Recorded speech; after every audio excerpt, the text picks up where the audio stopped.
За өнөөдөр болохоор бас үзэгчдийн хүсэлтээр гэж бас хэлж болох юм да. Энэ монголчуудын одоо түүхэнд аваарчуудын түүх хэрхэн холбогддог. Энэ монголчууд мөн үү гэдэг асуултууд ирээд энэ тал дээр бас нэг нэвтрүүлгэж ориулаач гэдэг энэ хүсэлтүүд нэг биш ирж исэн. Тэгээд бас нөгөө цаг хугацааны боломжууд бол өмнөх сэдвүүдээс шалтгаалаад юм энэ хойшлж байгаад өнөөдөр энэ сэдвийг явуулахаар болсон. За ер нь анх энэ аваарын хамт улсын талаар түүхэн мэдээлэл хаана анх тэмдэглэгдсэн байдаг вэ? Ер нь ойролцоогоор хэдийн хугацаанд оршин тогтносон улс гүрэн бэ гэдэг талаас яриагаа эхлэе.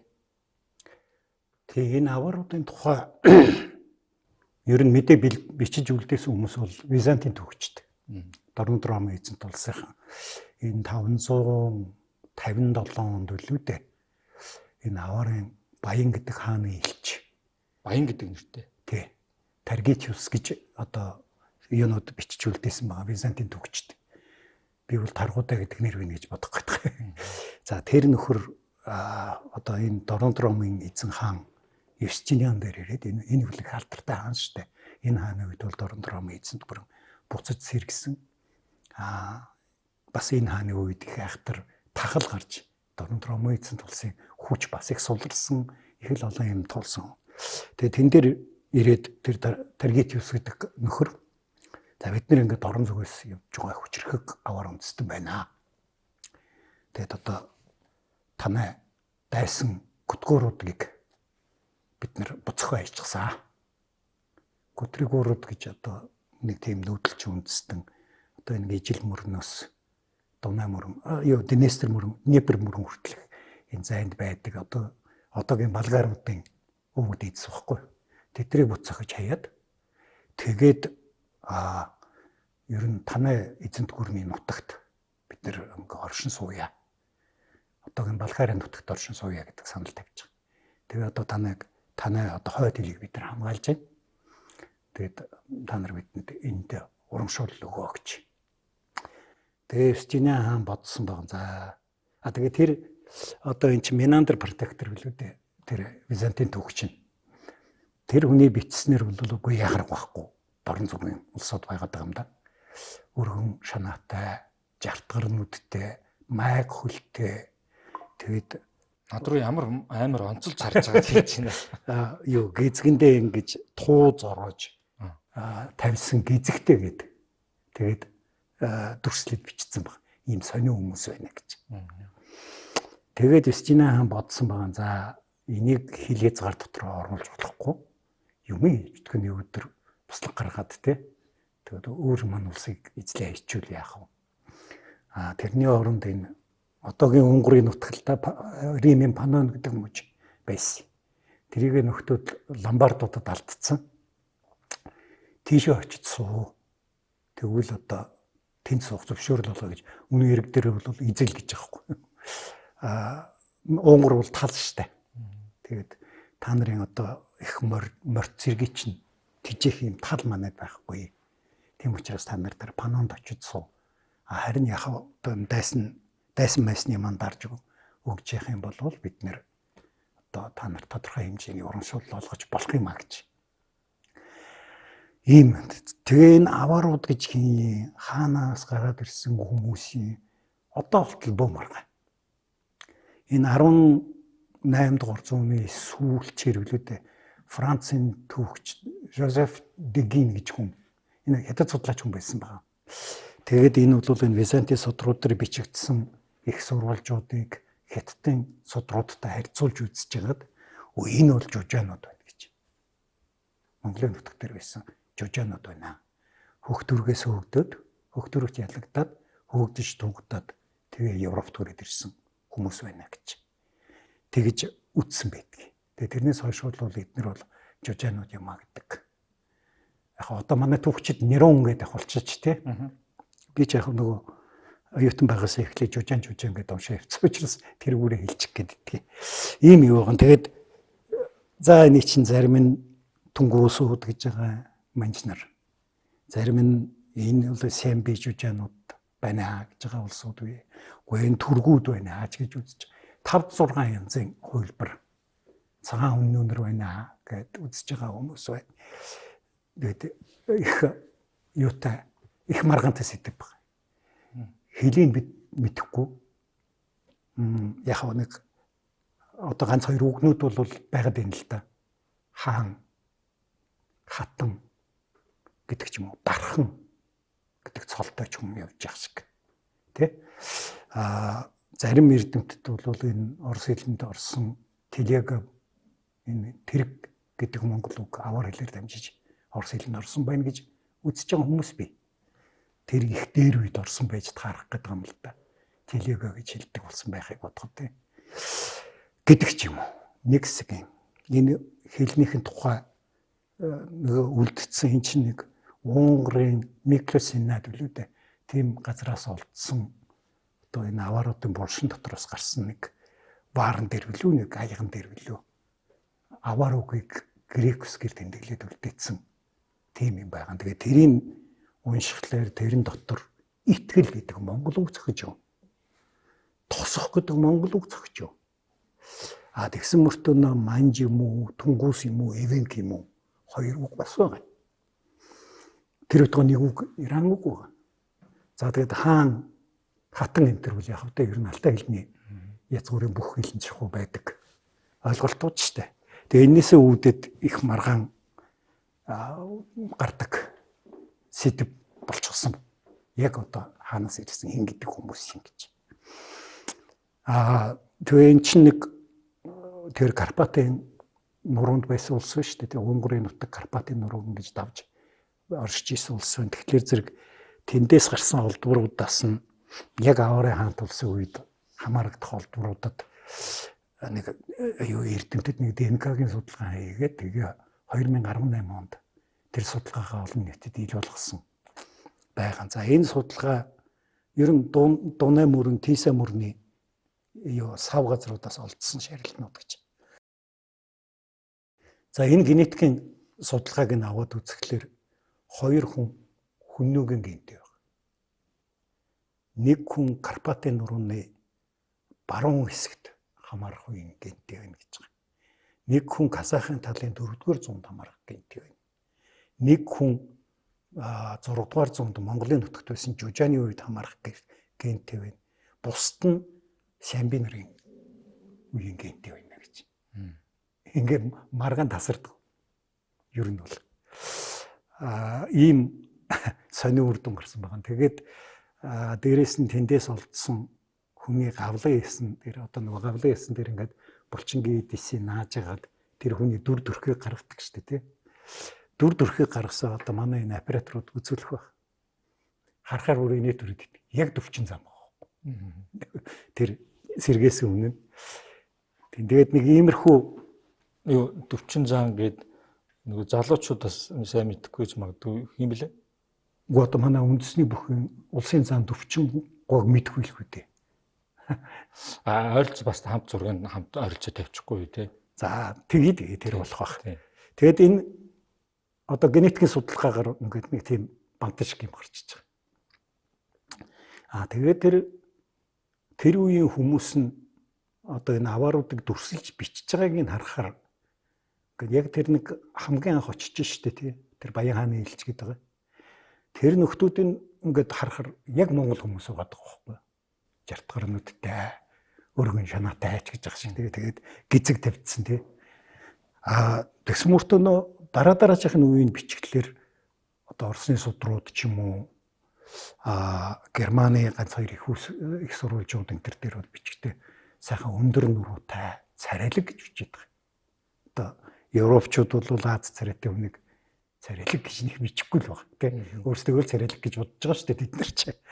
Тэгээд ийм сонин юм гараад тэгээ энэ генетикийн судалгаан дээр өөр нэг сонин үр дүн гарсан байна.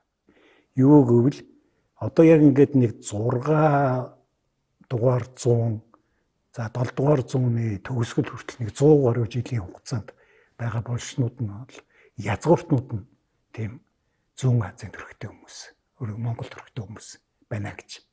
Тэнд нь бас язгууртан биш хүмүүсийн булш бас байгаад байгаа юм шиг байна л. Тэд нар нь болохоор тийм славян, герман типийн хүмүүс байна гэж.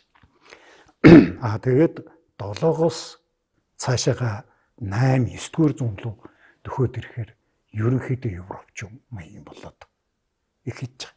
Тэгээ энийг бол тэр Феофилакт гэдэг үлээдээ тэр Византийн түүхч Феофилакт Симокатта гэж. За энэ хүний бичсэн юмнаас үзэхэд бол эдгээр хоёр түмэн цэрэг ирсэн. Ер нь бол тэгээд эмэгтэйчүүд их цөөтэй гэж тэмдэглэсэн байна. Тэгээ эрдэмтэд бол юу гэж үзэж юм гэхээр эмэгтэйчүүд их цөө ирсэн. За дайн дажин болоод дөрвөд цуцсан бол тэгээд эхнэр хүүхдүүд нард нь л үлдсэн бай дарах гэдэг юм л да. Тэгээ эренгүүтээ Славяны овг аймагуудыг эзлээд за тэгээ тэр Котригүүрүүд, Утригүүрүүд гэдэг одоо энэ Болгаруудын өвгд эзсэн. Эдрийг эзлээд тэгээд эдрээс ихнэр авч суусан. Бол тарах гэдэг юм а гэж. Тэгээд аажмаар эднэр чинь нэг тийм Европ төрхтэй, Славян төрхтэй хүмүүс болж хувирчээ гэж ингэж үзэх гээд байдаг юм л та. За 6-аас 8 дугаар зууны үед Орсын тогтнож бараг 9-р зуун гэсэн. 9-р зуун. За энэ хугацааны тухайн үеийн бүс нутгийн нөхцөл байдлын талаараас тодорхой мэдээлэл өгвөл. За тий ер нь бол яг энэ улсууд чинь Төв Азийн нутгаас гараад тэгээд энэ Кавказд нэг хэсэг байсан байгаа. За тэр Кавказд байсан үеийнхэн тухай бол их сурвалжийн мэдээ бараг байхгүй. Нэг Персийн их сурвалжууд дээр ганц хоёр мэдээнүүд байдаг. Жишээлбэл одоо тэр Дагестаны Хунзах гэж хот байдаг.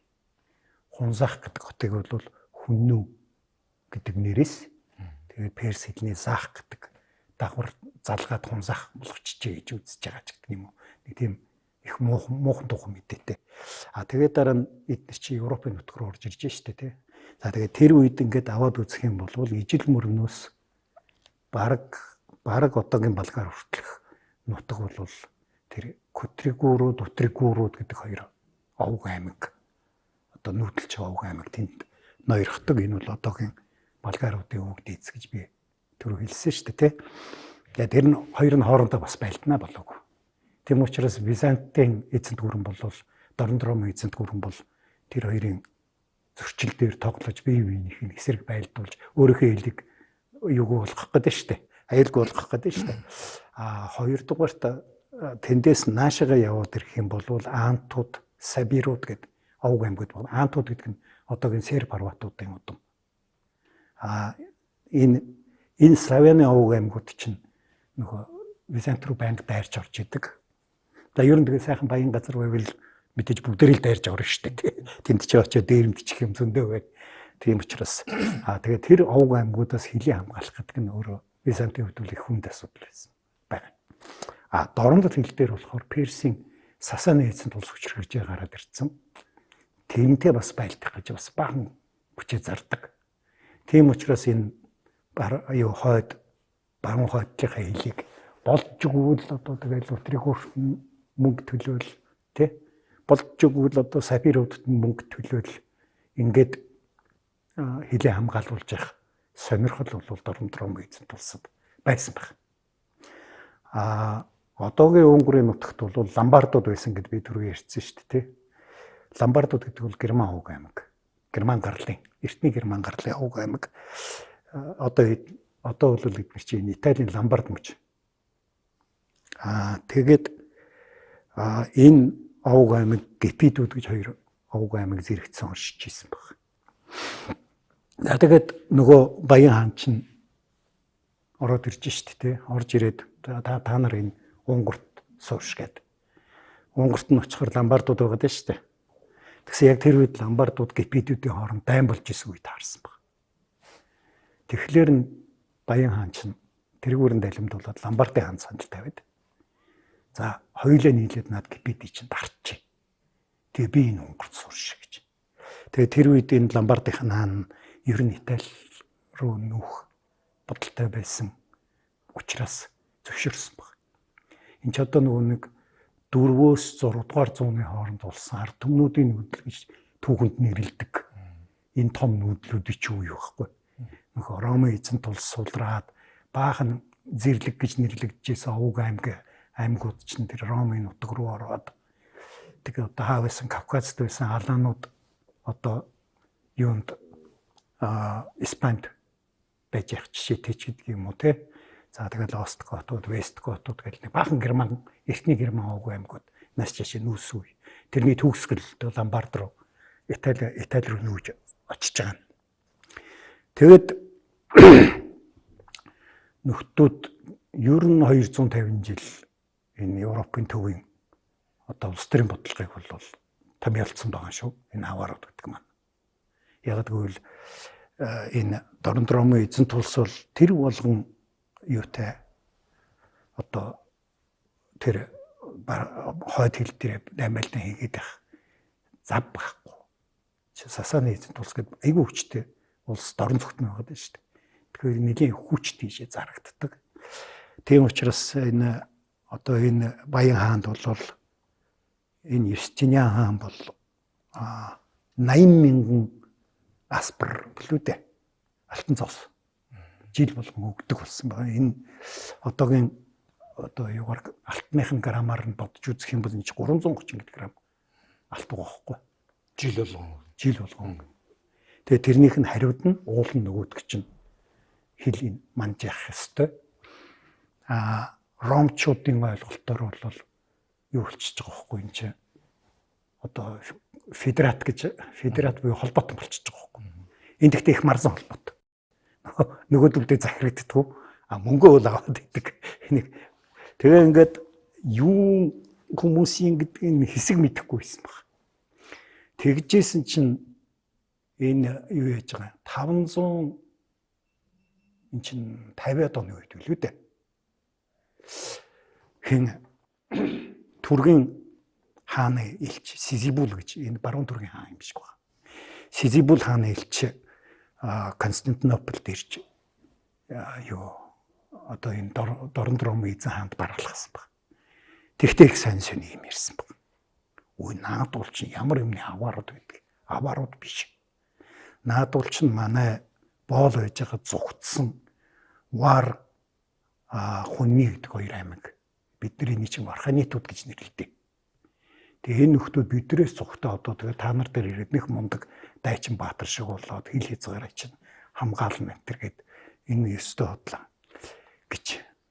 Би энийг үнэхээр жужаанууд муу юм байна гэж бодоод байгааг нэг шалтгаан нь юу юм гэхлээр тэр түргийн элч хинд Юсертен хаанд ярьсан баг. Эдгэрч дэрэгд хүчтэй үндэстэн байсан. Тэгээ бидний манай түрэг үндэстний чинь алтан улан дээр авчиж төвччээд төмрийн дарахнаа хийлэгдэг. Хамаг төмөр эдлэлээр бид нэрээр хийлэгдэг. Ийм үндэстэн байсан гэж ярьсан баг. Тэгэхээр энэ бол яг жужааны түүхтэй яг таарч байгаа юм л та.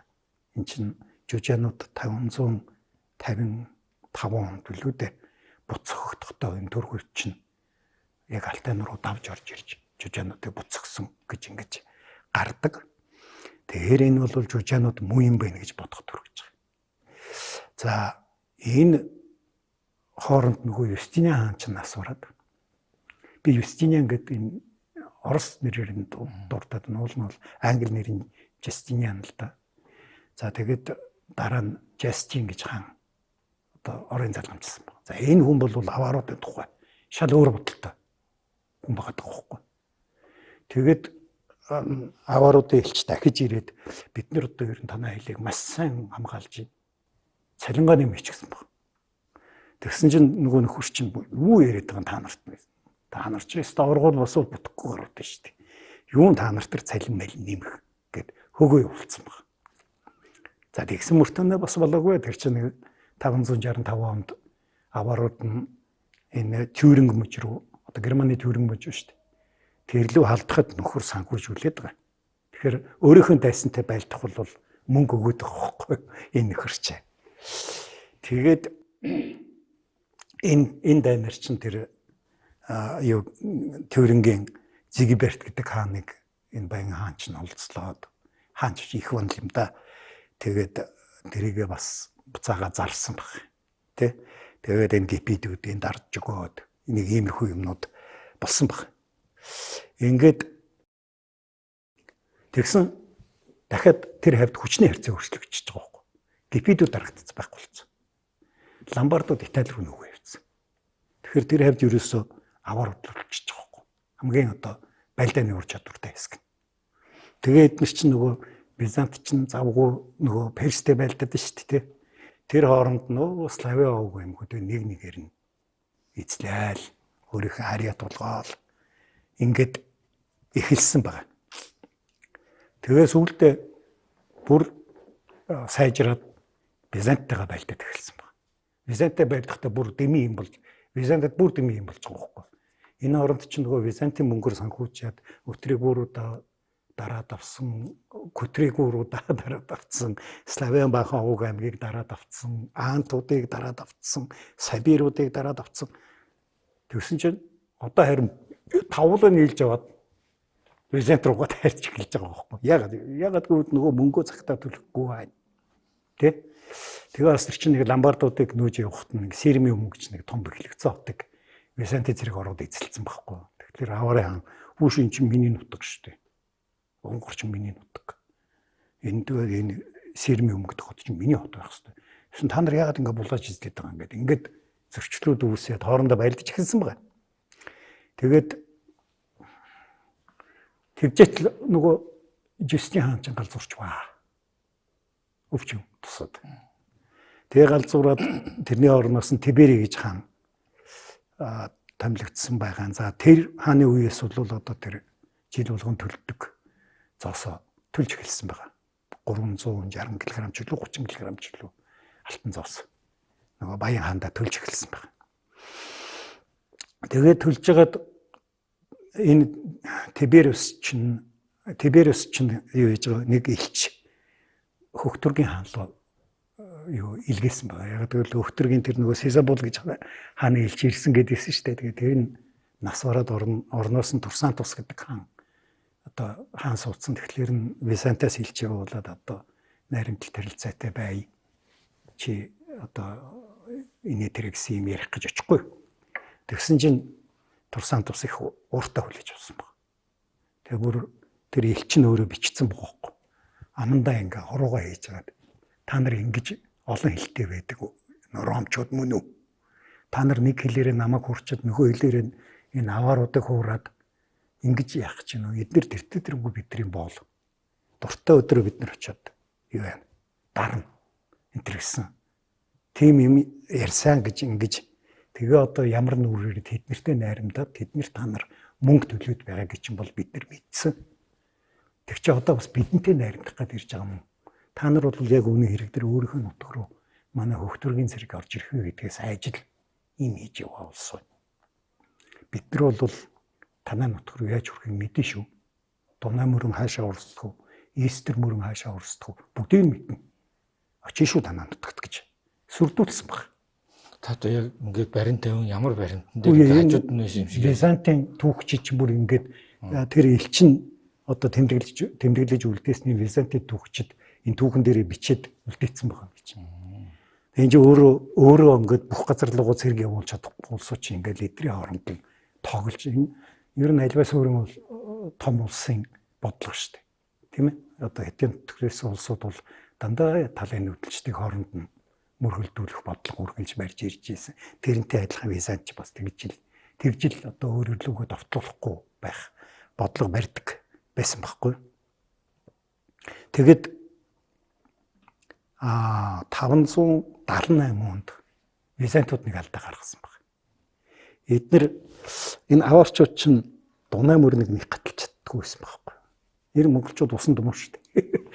Тэгээд яасан тэгсэн чинь Дунай мөрний славянчууд бослог гаргаад тэгэхээр нь тэднийг даруулахаар Византын флот очоод аваруудыг сонгоцсонд суулгаад Дунай мөрний гатлуулад өгсөн баг.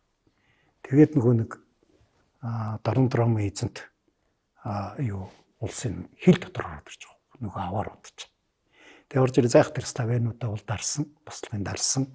Тэгтээ одоо банк нөгөөх Византаа банк дарамтлаж байгаа. Ийм сэтвтэй болоод авч байгаа байхгүй. Тэгээ энэ Тиберийн нас ураад дараа нэг Морис гэдэг хаан суугаад гэсэн Морис гэдэг хаанд нь хамгийн түрүү аварын Баян хаан хэлж ирж байгаа. Тэгээд тэр элч бол одоо та нар жилд дахиад 20,000 алтан зоос нэмж төлжээ. гэдэг асуудал тавьж байгаа байхгүй. Тэгсэн Морис хаан тийм байхгүй та нар ингэ тэрэ гэсэн чинь за тэгвэл дайн болно шүү. Хүлээж гараа гэж хэлж яваад гэж байгаа. Нөгөө Морис чинь сандраад хамаг зэрэг нь дорнод фронт дээр байгаа. Нөгөө юутай Сасаны Ирантай байлдаж байгаа. Тэгээ бүр энэ Византийн судруудад бичсэн баг. Бүр лам нарын хүртэл зэрэг татсан гэж. Тэгээ эрс өвтэй хүн болгоны зэрэг татсан болж таарч байгаа байхгүй. Тэгээ ингэж дарамтлж барьсаар байгаад тэгэд эн чин татвараас үлдээ нэмсэ 140 мянган алтан Визант болгож нэмсэн баг. Энэ 630 кг л жилийн. Тэгээд 2 дахин мөр нэмсэн юм шиг. 2 дахин нэмсэн. Тийм ээ. Тий. Тэгээд болоочгүй нөгөөдөлчөө харин бүр сүүлдээ цаашлаад нөгөө Сасаны генералуудтай ч хөвөлдөд Ираны. Тэгээд 500 эн чи 91 онд лөө 92 онд ч лөө бүр юу яж байгаа. Константинопол руу халтж байгаа. Славяны овг аймагуудыг дагуулад бүр улаангай болж байгаа хөөхгүй зүгээр ганцхан энэ тултаанд бол ялагдсан л да яг гэвэл Персийн флот орж ирсэн. Персийн флот нь энэ Византийн флотод ялагдчихсан ийм зүйл болсон л да. Тэгээд энэ Константинополийн бүслэлтээс хойш бол харин аваар эзэнт улсын хүчин чадал нэлээд буурч эхэлж байгаа. Нөгөө дорнод ромтой муудцсан тий. Тэгээд нэг юм дарамтлан байж нэг жоохон төлбөр авдаг. За тэр нь ч тэгээд байнга ирэхгүйгээд ингээд хоёрдугаарт энэ 602 юм уу 3 оны үед энэ алдартай Баян гэдэг хаан нас орсон баг.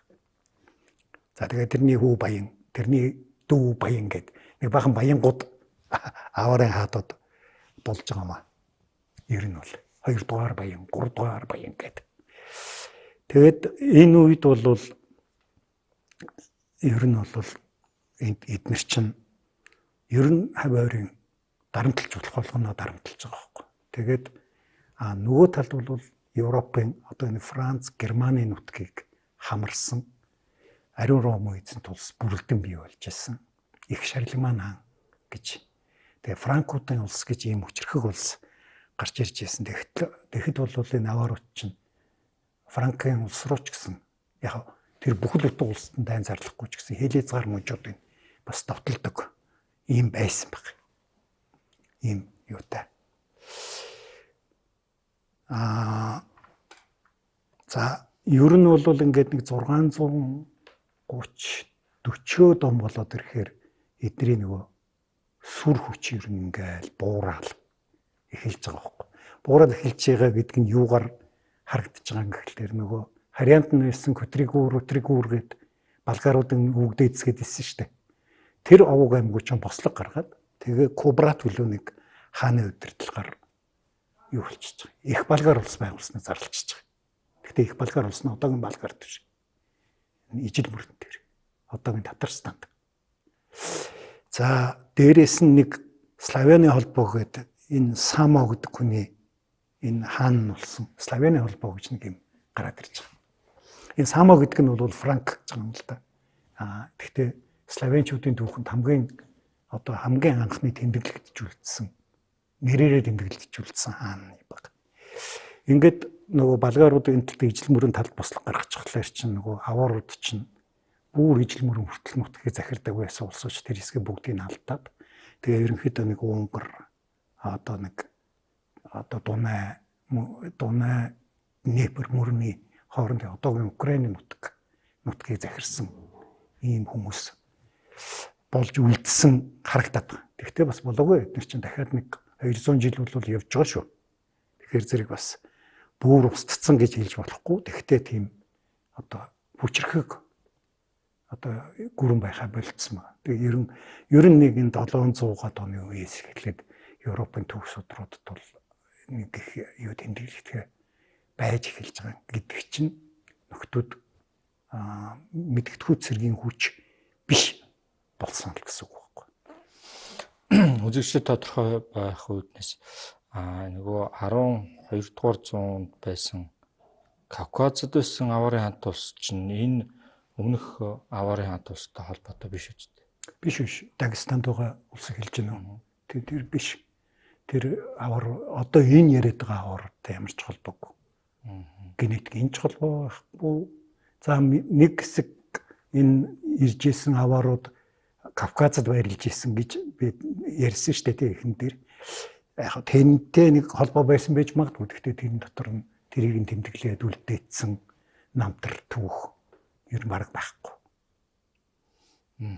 Тусдаа тэг ер нь зөвхөн бид нар нэг юмыг ойлгох хэрэгтэй. 400-аад оны үед нэг Атилла гэж нэг хүннүүгийн их том жанжин байлаа да. Тэр хүннүүгийн улс гэж их том улс байж байгаа. Дараа нөгөө Атиллаг нас барсны дараа тэр улс чинь задарсан гэдэг. Тэг бид нар тэгээ бүр хүннүүнөр сүнц юм шиг хайчдаг байхгүй. Гэтэл тэр хүннүүгийн тэр улсыг чинь мэдлдээс овг аймагуд задраад би чамд ингээд нэг огт сонсогдоогүй бах нүдэлж овг аймагуд яриад байгаа үз. Гүтрийг өөрөөд одоо Сабирууд гэж яах шиг тийм эднэг чинь тэр нөгөө Атиллагийн улсын бүрэлдэхүүнд байсан овг аймагуд байхгүй. Тэгээд тэрийг нь дараа 100 жилийн дараа аваарууд ирээд одоо нэгтгэхэд авчиж байгаа л процесс явж байгаа л гэсэн үг байхгүй.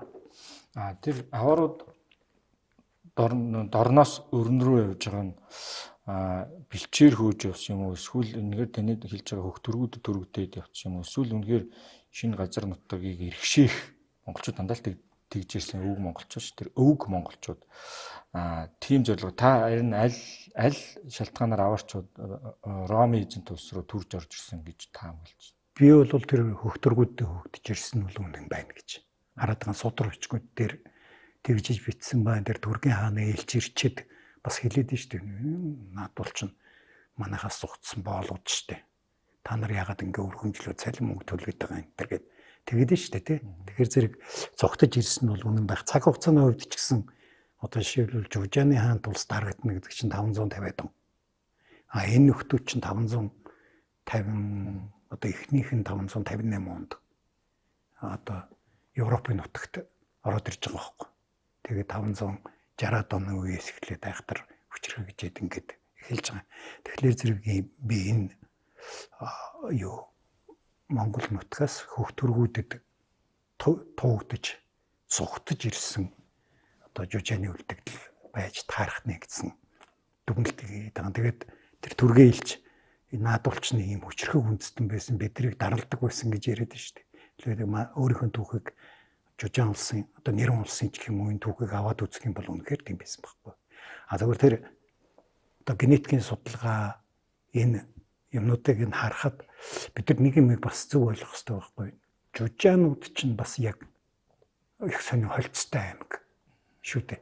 Жужааны тухайн хятад судар модруудад тэмдэглэснээр бол энийг цэргийн арчилсан бүтцтэй. Чи сайн жанжин байвал чиний тэр түрэг вэ нү, түнгүүс вэ нү, тэгээ сайн бий вэ нү, хүннүү вэ нү хамаагүй. Өнөдөр өвдөр. Гэл ингээд өөрийнхөө тал татаад авчдаг. Тийм учраас Монголын нутаг дээр байсан Жужаан аймаг чи өөрөө угаасаа нэг тийм сайн бий, хүннүү, янз бүрийн холц явсан болж таарах гэдэг. Тэгэхээр зэрэг тэр улсууд нүгөөд ирсэн байлаа гэхэд одоо тэр генетикийн судалгаагаар нэг сайн бийж гараад нэг хүннөөж гараад нэг Жужаанд гараад ингээд байна шүү дээ тий. Эн чин энд угаасаа Монголын нутаг дээр байхдаа тийм Монголын янз янзын овг аймагуудын холц маягаар оршин тогтнож аваад магадгүй тэр дунд түргүүд байсан байж магадгүй. Наашаа ирэх замдаа бас яриа хэлтэй зарим овг аймагуудыг дотроо оруулж аваад нүгөөд ирсэн бас байж болно тий. Тэгээд ийм янз янзын холц гараад байгаа учраас энэ маргаан яваад байхгүй. Энэ Монгол биш. Жужаан мөн биш гэдэг. Ноёрхогч анги нь бол өвөг монголчууд байх нь тий. Ноёрхогч анги нь бол өвөг монголчууд тэр судалгаа хийсэн генетикийн судалгаа хийсэн хүмүүс ч өөрснөө бичиж байгаа шүү дээ. Бид нэр язгууртныхан болшуудыг одоо юу яасан гэж одоо голдож судалсан юм а гэж. Ер нь бол археологчд язгууртны булшныг голдож судалдаг шүү дээ. Яг гэвэл тэр чинь баян улсууд байсан учраас тэр булшин дотроос чинь гоё юм гарна шүү дээ. Одоо манай энэ археологийн нинжа гэдэг энэ тэнд булш тунаад яваад идэг хүмүүс шал дэмий хөдөлмөр хийж байгаа. Нэг хорголжин булш ухахад бол нэг хүний яс. Их бодвол одоо амгай хазаараа үлдэгдэл 4 гарч магадгүй. Өөр айлхт юм гарахгүй шүү дээ. Том баян хаан байсан ч юм уу, их ноён байсан хүний булшнаас ч юм гардаг. Тийм учраас манай археологийн чиглэлд булшны гадна талын судалж хагаад за энэ бол их том ноёны булш байна. Эндээс юм гарна гэж боддог. Тэрнтэй адилхан бас Европынхантай гэл юу хийж байгаа л да. Гэхдээ яг зөвхөн тэр зарим судалгаан дээр нь ингэж үздсэн байна лээ.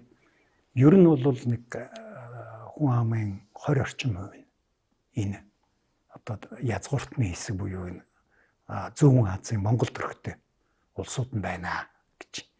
Тэгээ үлдсэн 80% нь бол талан германууд, талан славянууд. Тийм учраас аварын давталгаанд бол нөгөө эхний хөрхийн нөгөө их мууны маханд явдаг. Одоо славян германууд нь явдаг. Морин цэрэг нь голлох цохилтыг хийдэг. Тэр нь цөөхөн л байгаа шүү дээ. Ирсэн цэргийн цөөхөн юм чинь. Ийм юмнууд их тэмдэглэгдэж үлдсэн л байдаг юм л да. Аварын хамт улсыг одоо үндэслэн хүнийг тэнд очиж үндэслэн хүнийг Баян хаан гэж тооцож болох юм уу? Тэгээд Ромын баг 3 4 хааны нүүр өгсөн юм шүү дээ. Тийм Юстинианаас эхлээд Морис баг Фока хаан хүрсэн баг. 5 чаа. Юстиниан, Жастин, Тибери, Морис, Фока 5 хааны нүүр өгсөн. Эдгээр ч өөрхөн удаан юм л да. Нөгөө талаас бас үннийг хэлэхэд бол Баян хаан бол энэ их томхтой хаан баг. Тэгэд би бол хөвүүдийнх нь үеэс эхлээд бас жоохон бодлого алдагдаад буруу юм хийжтэй гэж хараад байдаг. Одоо нөгөө Лангобардуудтай айгу юу болсон шүү дээ тий. Гепидүүдийг дарахтан туслаад холбоотон болсон шүү дээ. Тэгээ их олон жил энэ холбоотны харилцаагаа хадгалж исэн чинь тэр 2 дугаар баяных нь үед үлээ 3 дугаар баян хааных нь үед үлээ нөхдүүд чинь ломбард руу дараад орчих. Аваарууд. Одоо янз бүрийн маргаан байсан л байх. Гэхдээ энэ талд Византа барахгүй тий байж яхад нөгөө талд нь ариун Ром эзэнт улс гэдэг Франкуудын улс хүчрхэгжиж явах үед уул нь ломбарда холбоотноор хадгалж явах хэрэгтэй байсан дээр бол жишээлбэл эднэр дайрчараа дайсгэнцэн энэ төр юм харагддаг байхгүй. Тэгэд энэ Франкын эзэнт улс хүчрхэгжиж гарч ирээд энэ их Карл ван гэж энэ ч одоо хоёулаа явсаар байгаа 780 он руу хүрээд ирж байна. Тэгэд эднэр чинь авааруудтай мөргөлдөж эхэлж байгаа байхгүй. Яг тэгвэл шууд хэллэх болчихж байгаа юм чинь. За тэгээд Баварын герцог хэмлээ нэг нөхөр аварын хаанд илч зараад надад туслаач ээ. Энэ Франкуудын одоо ноёрхлоос гарбаар байна. Энтергээд илч зарсан байгаа. Тэгээд тэрийг нь одоо их Карл хаан Шарлеман мэдээд энэ ингэж одоо манай нутг руу ингэж хэсэг хэсгээр нөмөлж авахгүй шүүгээд тэгээд ерөөсө дан игээд дакорцсон баг. Тэгээ эн чин за 80 790 онд гол шийдвэрлэх тулдаа нь бол одоо энэ бол одоо эн чин Дунай морны одоо хөндөд байгаа энэ чивлээ нэг Ипсфилд билүү Истфилд билүү нэг тийм тосгоны дэргэд болсон тулдаанд нам дарагдсан байгаа. Тэгээ дараа жил нь одоо Шарлеман чинь давсаар яваад Вениг хүрч байгаа. Өөрөөр хэлбэл аварын нутагч одоо өнөөгийн Австрийн Вен хүртэл байсан байхгүй. Тэгээд тэр үед тэмдэглэгдэж үлдсэн нэг сони юм нэг тийм малын халдарт өвчин авааруудын донд тархсан байгаа юм. Тэгээд морин их өгсөн гэж. Тэгээд морин цэрэг байхгүй болчихлоор Франкуудын айрамтай юу яахгүй олигтой байлдаж чадахгүй байсан гэсэн нэг юм. Тийм нэг сонин юм байдгийг. За тэгээ хоорондоо алдсан баг. Тэгээд одоо тэр үед аваарыг энэ яхавтай энэ Европын биччихүүлсэн бэхлэгдсэн лагерууд гэж тэрийг хэринг гэж биччихүүлсэн. Надад бол хүрээ гэдэг үг юм уу? Хэрэм гэдэг үг юм уу гэж уншигдах гэдэг. Хэринг гэдэг. Яг тэр Франк хүн сонсож байгаад дуудлагаараа бичиж авсан учраас хэринг болцлоо шиг байна л да. Тэгээ энэ хэрингүүдийн нэг нэгээр нийцэл зохиод Тэгээд эн чинь 796 онд энэ Шарлеманы хүү Пипин Италиас дайрч ороод энэ Италийн захирагч болсон байсан. Шарлеман ч өөрөө Германаас дайрч ороод тэгээ ингээд үлдсэн авааруудыг цохиж явсаар байгаад энэ Тиса мөрний ирэг дээр байсан энэ нэг хамгийн гол хрингийн эзэлж авсан баг. Тэгээ тэр энэ хүрээг эзэлж авсан чинь асар их алт тэндээс гарсан гэж нөгөө жил болгоно хагас тоонолт дөрөв хүмүүс аваад байгаа улсууд шүү дээ. Тэгээ маш их алт тэндээс гарсан. Тэгээд энэ Германы хаадууд өөрийг нь дагаар орсон хүнд алтан бөгж бэлгэлдэг уламжил тэр үеэс тогтсон гэж. Тэгээд их алт гарсан учраас их олон бөгж хийсэн байгаа биз дээ. Тэгээ яадаг. Тэгээд Европт алтны хүн унсан 2 дахь удаагийн тохиолдол та. Ер нь Европч алт их ховор байсан шүү дээ. Худалдаа намайгаар л орж ирдэг. Алтыг бол Малид олборлдог байжгаад тэгээ эхний алтны хүн унсан тэр Малигийн Муса хаан билүү дээ. Тэр исламын шашинд ороод Меккад очиж мөргөл үлдэхэр явахдаа асар их алт одоо тээж авч яваад тэгээд Каир хотын хүн болгонд нэг алтан зоос өгсөн ч үлээ. Тэдгээр зон гэсэн үг. Энд ч одоо юм бэ бас нэг 7 дугаар зуун л үе болж байгаа. Ингэж юу яасан. Тэгээд энэ мөнгөний ихэнх хэсгийг бол тэр үеийн Ромын паплам 3 дугаар Леод энэ Шарлеман өгсөн баг. Тэгээ хариуд нь нөгөөх нь мань хүнд Ромын эзэнт гүрний тэдмийг гарцуулж өгсөн. Ингээд дундад зууны үеийн ариун Ромын эзэнт улс гэдэг. Одоо нөгөө хуучин Ромын эзэнт улс биш, ариун Ромын эзэнт улс. Бүтэн нэрийг хэлэх юм бол бүр Герман үндэстний ариун Ромын эзэнт улсыг байгуулах мөнгийг санхүүжүүлсэн этгээдүүдийн аваар бодол болж авчиж байгаа юм да. Өмнөх нэг дугаар дээр энийг нэг тун цухсгай. Тэгээ нэг Германы дугаар дээр чи тэр нэг юу байсан. Тэгээд яг хоо ер нь тэгээд дараа нь энэ мужийн ингээд яг хоо энэ ариун Ромын эзэнт улсын нэг хэсэг болчихж байгаа шүү дээ. Аваарууд нь эзлэгдээд. Тэгээ эн чинь 843 оны Вердений гэргэж энэ ариун Ромын эзэнт улсыг 3 хуваасан байхгүй. Франц, Герман, нэг нь Итали баг. Ингэж 3 хуваасан тэр Вердений гэрээ гэдэг тэр аваарын нутаг гэдэг дурдсан байд. Энийг Германы Людвиг ханд одоо аваарын нутгийг харьяалал хийчих гэсэн юм байдаг. За тэгээд 899 онд мажарууд аваарын нутгийг эзэлж орж ирсэн. Ер нь тэгээд тэр үеэс энэ авааруудын нэрс түүхэнд дурддагтаа байцсан баг. Тэгтээс одоо энэ бол үнэхээр одоо 550 оноос бараг 900 хүртэл. За 900 ч худлаа юм да нэг 800 хүртэл.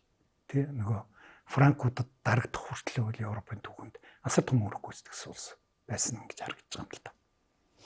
Ер нь хамгийн хүчрэг байх үеийнх нь газар нутгийн хэмжээг ер нь тоомлол картн дээр харуулчих болно доо. Ер нь Украины өмнөд хэсэг залгаад Унгар бүтнээрээ тэгээд доошогоо Серб хүртэл ийм улс байсан. Энэ Оросын ерөнхийлөгч Путин чинь нэг хуучин газар нутгаас сэргийлэх гэдэг дээр асуудал дэвшүүлээд язгуурын нутаг энэ төр гэдэг нэг исламчуудын нутаг манайх энэ төр гэсэн юм хэлсэн байлээ. Бүр Оросууд байгаагүй байхад чинь тэнд өвөг монголчууд хийцэлсэн байсан. Тэгэхээр бид нар улааслах хэрэгтэй юм шүү. За хоёулаа эхлээд нөгөө жужаа мөн гэдгийг нуталж яаж булаацлахгүй болохгүй баг. Ер нь хүннүүчүүд тэр нутагт байсан гинэ тэр за тэгээ 13 дугаар зуун гэх юм бол одоо манай эзэмшилд байсан нутаг мөн л дөө. Тэгээ одоо эзэмшилд байсан нутаг болгоно буцааж явна гэвэл чи тэр юм дээр хөрөхгүй шүү дээ. Одоо Вьетнамын жирэмнээс ахуулаад Унгарын Будапешт хот хүртэлх нутгийг аавна гэж амбицлал хоёлаа барахгүй хаа. Энийг өмнөх Атила хааны үеийн хүннүүгийн баруун тишг төрөлт. Энийг дараагийнхын жужааны буюу авааруудын гэхээр Монгол өвөг монголчуудын 2 дахь төрөлт, дараа нь төргүүдийнх. Тэгээд дундад зууных чинь бараг ингэ 4 дахь төрөлт юм шүү.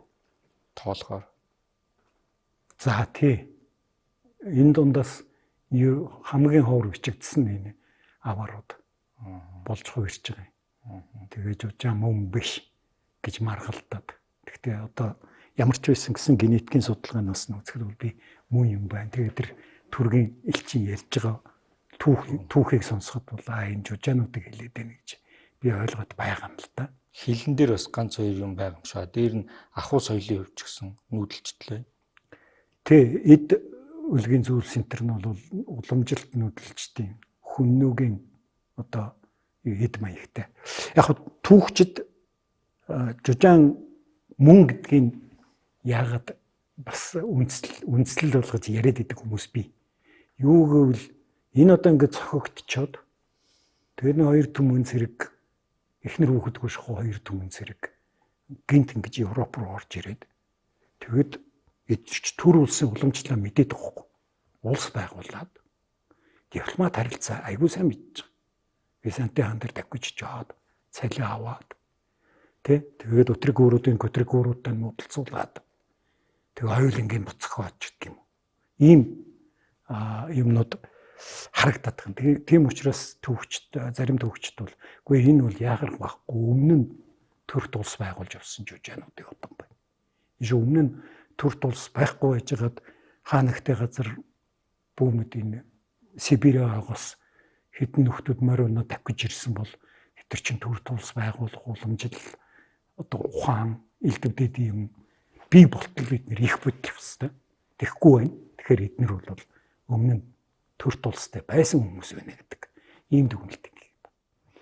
Дараа нь эн чин хөрхөө унгууч ирээд бут цогцсон. Тэгээд нөгөө Болгарууд чинь тэр үед 800-аад оны үед одоогийн Болгарын нутагт нэг хэсэг нь нүгөөд ороод ирсэн шүү дээ. Хөрхөө энэ Болгарууд чинь 5 хуваагдаад нүцсэн байхгүй. Аспарух хаан Болгарт ирж сууршаад ямар хаан үлээдээ одоогийн Татарстанд сууршаад нэг Оросын хүчгээр тавьцсан, нэг нь бүр Серб рүү ч юм ингээд хэд хуваагдаад сууршаа явцсан.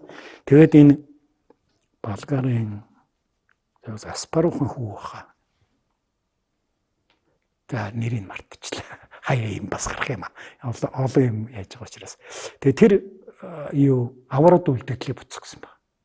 Тэгээ аваараа нэг том ноёныг олзолж аваад тэгэд асуусан баг.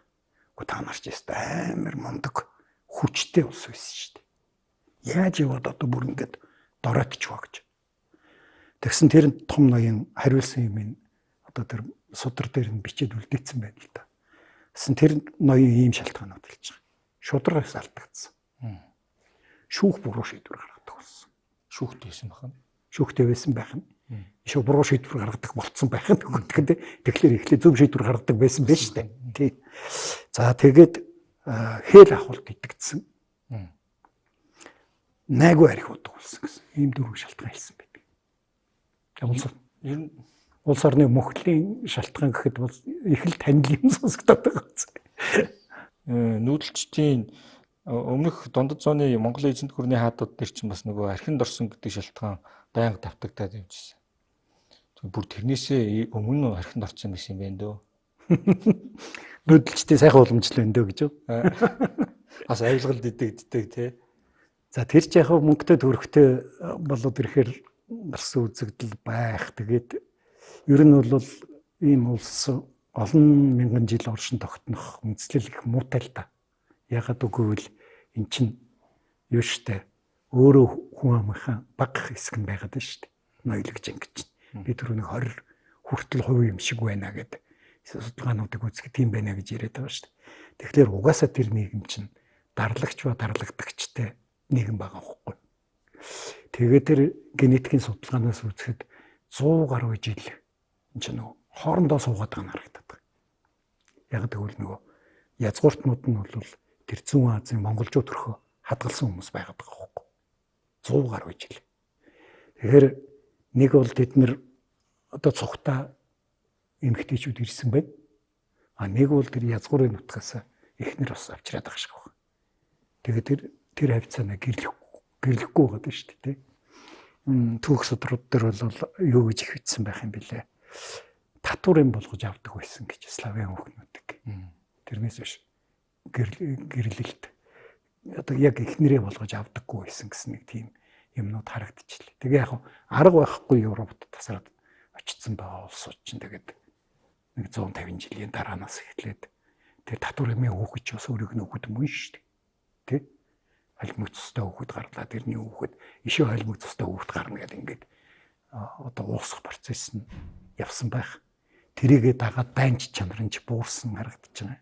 Ялагдаад эхэлж шít мундаг байлддаг байсан улсууч. Тийм зүйлүүд бас анзаарагдаад байгаа юм л да.